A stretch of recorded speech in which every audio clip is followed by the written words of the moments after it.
সেটা হচ্ছে আপনার কাছে আমরা মূলত তিনটা বিষয় নিয়ে,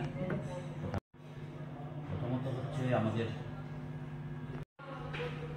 প্রতিদিন সকালে আইলে বিকালে আইলে প্রতিদিন সকালে না বিকালে আপনাদের দিক থেকে দেখা, কারণ পৌরসভাটা তো আপনারাই দেখেন। পূর্বতন বামফ্রন্ট সরকারের সময় লালজোড়া